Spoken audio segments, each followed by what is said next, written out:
When we say it, we speak it. Point blank, please believe me, we mean it. Point blank, if you watch us, you see it. Point blank, to the Lord Almighty, point blank. Alright. I wasn't born to be settled. Hallelujah. Brand new program, I take over. Hosted by Lisa and Erika. Till you make it. Show for the future. If you no want watch it, we no care, disappear. We talk straight, no go round thing, we no fear. God is the protector around here. Point blank, I take over the atmosphere. When we say it, we speak it. Point blank, please believe me. Welcome, yes, to a brand new inspiring program. Definitely. That's very informative. Welcome to Point Blank. Hi, I'm Lisa. I'm Erika, and today's topic is going to be angels. So if you're wondering what an angel is, angels are spiritual beings believed to act as an attendant, an agent, or a messenger of God. They are normally invisible, but can manifest themselves to us, and they carry out the will of God. And there's different types of angels, and they have different sorts of powers as well. There's a seraphim, which seraphim praise God. The word seraphim is probably a translation of fiery ones, and is often associated with the presence of God. And yeah, it's a fiery image. In Isaiah 6:2, that he stood above him, each having 6 wings. With 2 he covered his face, and with 2 he covered his feet, and with 2 he flew. So, pretty amazing. The kind of angels are cherubims. Cherubims are typically represented with wings, feet, and hands, but they're also described in different forms as having 2 faces and sometimes 4 faces.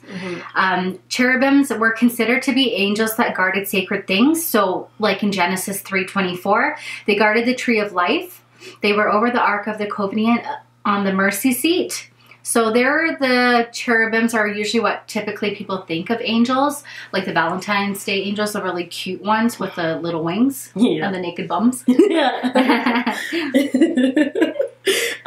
There's archangels. The word archangel is not found in the Old Testament. References to Michael the Archangel appear only in Thessalonians 4:16 and Jude 9. However, Gabriel appears both in the Old Testament and New Testament, because he's considered an archangel too. They can be a messenger angel. They also, in the case of Michael, he seems to be a warrior angel who does battle. And yeah, it just says about principalities as used as well with regard to them, just meaning that they're at the right hand of God, having gone into heaven after angels and authorities and powers have been subjected to him. And yeah, so for the Lord himself shall descend from heaven with a shout, with the voice of the archangel, and with the trump of God, and the dead in Christ shall rise first. And that's 1 Thessalonians 4:16. The next one would be rulers and powers. It is not known if there is a true class of angels, or if it's just an expression describing the power of angels. If they are in reference to an angelic rank of some sort, nothing is known in their purpose and appearance, as quoted in Ephesians 6:12, for our struggle is not against flesh and blood, but against the rulers, against the powers, against the world forces of this darkness, against the spiritual forces of wickedness in the heavenly places.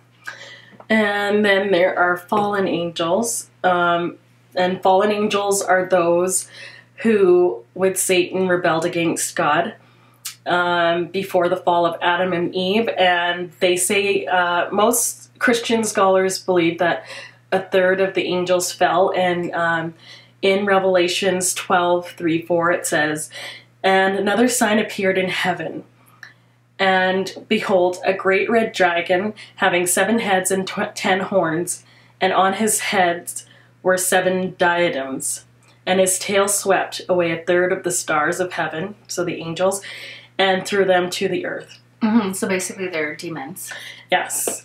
And it says, the fallen ones await an ultimate and final judgment.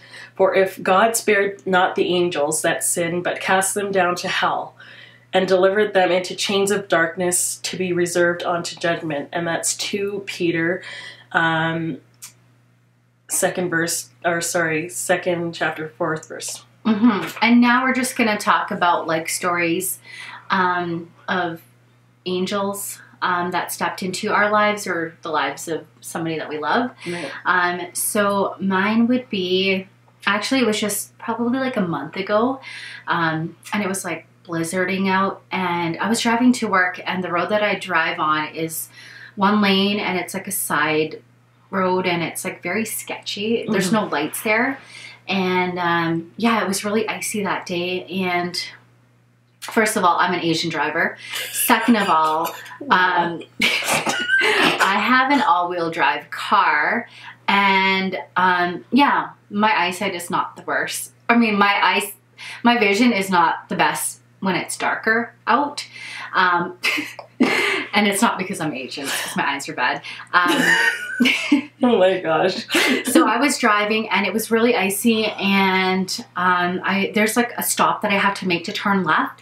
So I was slowing down, and I wasn't driving very fast. Like honestly, I was driving maybe 30 or 40. And so I went to slam on my brakes, just slowly test it out, and all of a sudden I started sliding. And it wouldn't be an issue if there wasn't a truck that was coming at me. So there was like a semi truck coming, because that's in my area, there's lots of industrial trucks and stuff like that. So it was coming at me, and I was freaking out. And I remember I was actually in the middle of praying, because I pray when I drive to work to God, and I was in the middle of praying, and at that point I just got really scared, and I was like, please help me. And it was like, I didn't know how I didn't hit the semi truck, because I was freaking out, because I slammed on my brakes and my car started sliding in towards the semi truck. Right. And it was like somebody just picked up my car and put it right back on, and I just ended up going straight. And I missed that turn off, which is okay, because obviously a head-on collision is not, you know, what you want to get into. Missing your stop is preferable. Yeah. Yes. So I went to the next stop and turned, and at that moment, like, I knew like my angel stepped in to make sure that I was okay, because it was just so unexplainable in that sense.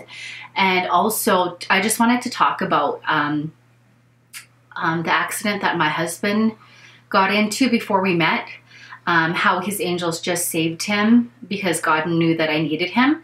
So I think he was like 19 or 20. So him and his best friend, they were driving to go meet some friends at the cabin. And he said this was in Ontario? Yeah, so this was in Ontario, and he said that the night before, they were out partying and stuff like that, so they didn't really get sleep. They got like 2 hours of sleep, and then they got up at 7 to drive. And he says that they were driving, and his best friend like ended up dozing off to sleep in the passenger side, and Ryan was driving, and Ryan said he started getting tired, and he says like that was the last thing he remembered, was just shutting his eyes, and he was driving. And I guess his truck ended up going across the lane, and it hit a family. A family, I think he said, with 2 kids in the back. And that was the last thing he remembered. And then he woke up, and he just said he had like shards of glass in his hands. But other than that, like, he didn't have anything broken. He was like thankful to be alive. Right. And nobody in the other vehicle died. Like, unfortunately, the driver, who was the dad, had like leg issues. He had a limp after, and he tried suing Ryan for like $1.2 million. Oh my gosh. So thankfully nobody died, but in that moment, like, usually head-on collisions, you don't survive. So at that point right there, like, I mean, those are angels watching over you for sure. So that was kind of scary, but at the same time, when he told me that, like, I really wasn't surprised, because if God didn't save him for me, then we wouldn't have met, right, and got married later on. Right. So, yeah, so that was 2 stories where the angel stepped in and saved our lives. And you? For me, I remember one time, it was closer to when I was diagnosed with Crohn's, and that was when I didn't really know what was going on.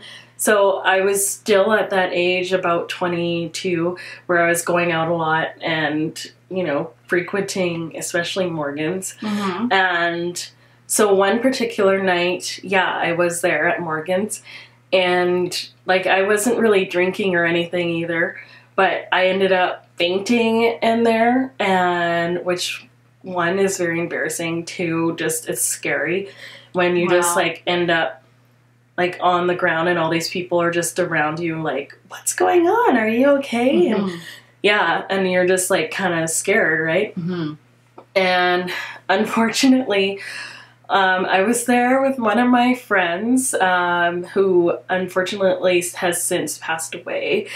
But she didn't want to leave. She wanted to stay there with our other friend who was there, and I'll call her Fawn.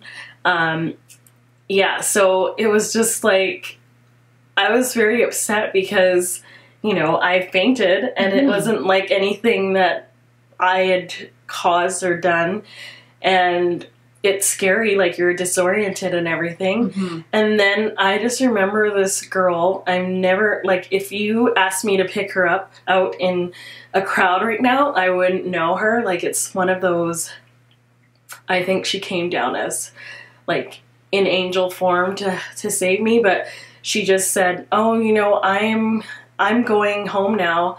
I can give you a ride. And I don't know, just something in me knew that I could trust her and that it would be okay, because you mean she came down in human form? Yeah, yes, exactly. To help you out, to help and just me guide you, and you felt like put at ease. Yeah, okay. Totally. And then, yeah, because my friend suggested I take a cab, and I'm like, I'm not taking a cab. Like, there has been instances where people have been raped in cabs and stuff. And, like, when you're that out of it, that's, I don't think, a good idea. So, otherwise I would have called my parents, but she was there, and she just offered, and she's like, I'm like, well, but where do you live? You know, like, I don't want to put you out of your way, and I feel so bad. And she's like, no, like, you are not in a good state to be like alone by yourself, and I just feel like I need you to get home. And so she drove me all the way home to, I think we were still living at in Pine Ridge at the time, so she drove me all the way there. She apparently lived in the Southwest, so totally went out of her way. So that's why I feel like she was not like a real person manifested, but like she definitely was my guardian angel. And then with Peter, there was one night where he, I don't know, like I couldn't get a hold of him. This was when he was in Jamaica, and he went out with some like girls from like the villa, because that was like a bunch of girls that went on vacation together and whatever. So he went to show them around in town, and I don't know, like I feel like probably they put something in his drink or something, but anyway, he ended up having this kind of experience where he like threw off his like wedding ring, and his like his watch and his phone got lost, so I couldn't like go to sleep that night around 4 o'clock in the morning. And this is when all of this was happening, so it was like 2 o'clock because they were behind 2 hours at the time. And I don't know, I just remember like praying and just being like, okay, like I feel like something's wrong with him, like God, please protect him. And he told me that like basically he was being attacked by probably like fallen angels, like demons kind of things, like telling him that he should jump off of a building, and he was like, you go first. Which I think is so funny, like even in that state where he's just like, wow. I don't think so, you know? Yeah, that's good that his mind was still sane. Really? Yes. Yeah, because it was super scary. Like, I don't know, I just knew something was wrong, and so I just prayed and like that he'd be okay and everything, and he ended up like running in his like bare feet like for 45 minutes all the way up to his like home, which is like up hills and stuff in Jamaica. Yeah, craziness. And so he ended up being okay in the end and got a new phone. He has a new ring now and stuff, but I definitely know that was an attack on our marriage. But I know too, like, he never really said that he saw any angel or felt that, but I just know that because I was praying and stuff that he did have a guardian protecting him, because that could have been a really bad could have been a lot situation. worse than it was. Yeah. Exactly. Like, he escaped really unscathed from it. Basically, right? yeah. So yeah. they work many different ways, whether it's just a simple message or just intervening that way. Exactly. Right? Yeah, yeah. Because the one for me, it would be like we're seeing it was like a stranger, like an otherworldly stranger. Where they just manifest as human form. Right. Just to get the message out or to help you. Right. And even like everywhere you read stories of like kind strangers that a lot of people believe were their angels that came down and helped them out when they were in distress or there was nobody else around. Right. All of those are angels that came down and manifested to help people out, and then as soon as they turn around, they've disappeared, because it's not possible for a human to walk, away that fast, but angels could come and go as they please, right? Exactly.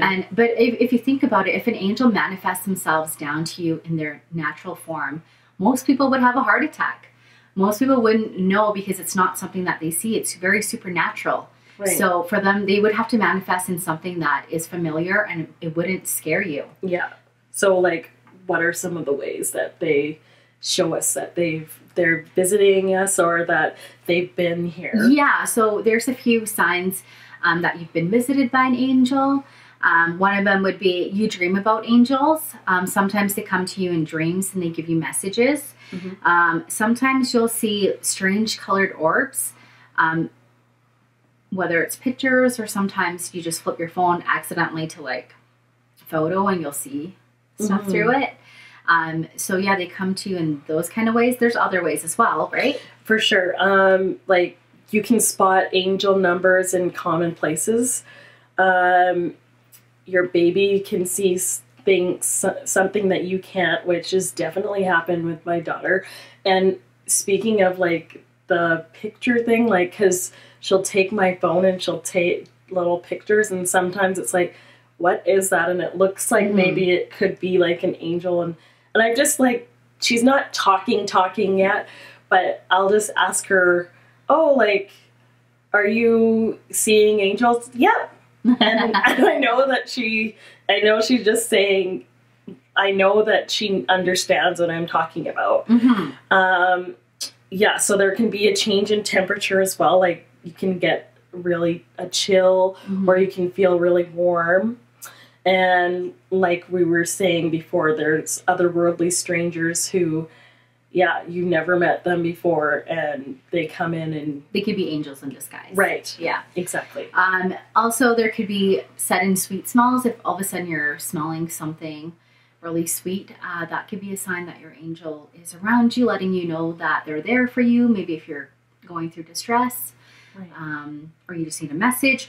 Also, if you do see white feathers, that is another big sign that angels are around you. Right. And I'm not talking about like duvet covers, feathers that you have that are floating around. And like not down. No, in like unknown places. If all of a sudden in your car you find like a white feather or something, it could be a message from an angel. And I know sometimes too lately when I've been reading the Bible in bed, I've been feeling like somebody like playing with my hair, like touching the top of my head a lot lately. And I just feel like that's my angel just letting me know that they're there and that everything's going to be okay. For sure. Because I was having a lot of like anxiety and stuff from my attacks and, So. Oh, yeah. And I definitely know from my experiences of, being hospitalized and knowing that I'm kind of on the in-between, like I could... If I didn't fight that, I could be gone, and just feeling like there's like a still small voice or just something over me that's like, no, you gotta fight. You're not done yet, kind of thing. And Yeah. I do feel like that's my guardian angel too, because even how I, like, the last time I just woke up and I saw the blood, and but I was coherent enough to tell my husband at the time that he needed to get the ambulance. And then I started feeling woozy, and I was not, everything else is kind of a blur from there. But well, because it says, like, when you're born, everybody is assigned a guardian angel, and it's really up to you whether what path in life you go down. That if you do go down a path of faith, that your angels, if you called out to God or to your angels, they would be there for you. Right. So it just really depends on whether you're willing to acknowledge them or not, right? They're not going to come and help you if you want nothing to do with them. Well, exactly. I mean, sometimes they'll step in and intervene if it's something that's like that could change your life. They will, right. But not all the time. Right. And something that most people would want to know is, do your loved ones or, like, you know, family members who pass away become angels? No. No, we do not become angels when we die. Humans are one kind of God's creations, and angels are another. It strictly says in the Bible that when you pass away, you don't come back as an angel. Right. So you don't. But speaking about that, yeah, well, but angels can come as a person you love. Like, they can take on that form to give you a message, because, you know, typically, and typically because you'll probably receive it much better than if it was like a stranger. Like, in times of when maybe you need help, having a stranger come and help you, you know, like we were talking about on, like my incident at the pub, those kind of things. Yeah. Yeah. But when it comes to, like, maybe they could appear in a dream and stuff like that with a message for you in that form, because you know that person, and so you're going to, it's gonna just touch your heart that much more that somebody in, like, a familiar form who you maybe have been grieving over, or they know that you're in distress, that you'll, like, take that message more seriously, basically. Well, yeah, they know what you're thinking. They know what you're up to most of the time. And if you are grieving over a lost family member or somebody that you really care about, and they know that you need closure or just reassurance that the other person is okay, or they'll come back and they'll minister, or they'll come back as dreams, or minister as and show up as that person to let you know that everything's okay. But they are not. It is not possible when somebody passes away for them to come back as an angel. That's just not possible. Right. Right. Yeah. Anyways, thank you so much for watching. Do you believe in angels? Would be the question. Do you? Comment down below. Share some stories with us, because angels are just blessings from God, sent over to watch us, protect us, and just give us messages. So yeah, we hope that you do. And anyways, thank you so much for watching. Thank you. Bye. God bless. Karaoke. When I first saw you, I already knew there was something inside of you. Something I thought that I would never find. Angel of mine. When we say it, we speak it. Point blank, please believe me, we mean it. Point blank, if you watch us, you see it. Point blank, tell the Lord Almighty, point blank. When we say it, we speak it.